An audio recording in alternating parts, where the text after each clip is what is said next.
Do you want to schedule carousel post on your Instagram? I'll show you how to do that. Instagram now officially supports scheduling carousel post, multiple photos or videos in one post, both through the app and via Meta tools. Now I'll show you how to do that. All you have to need, go to your Instagram app and make sure you have converted your Instagram personal account to a professional account first of all. So as you can see, I've already converted my account to a professional account. Okay, now tap on this plus icon, select post, enable select multiple option. Now go ahead and select multiple photos or videos for your carousel post. So I'm selecting multiple photos for example, and tapping on next.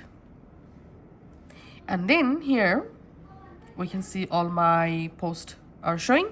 If you want, you can add music, text, overlay, filter from here. Then tap on next. And in here you have to scroll down and tap on more options. And here you will find this schedule this post.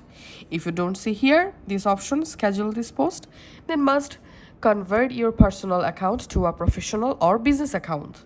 Just enable schedule this post option from here and select a scheduling date and a scheduling time from here, and tap on done. And now go back from here and tap on schedule. And it may take some moments to schedule the post on your Instagram.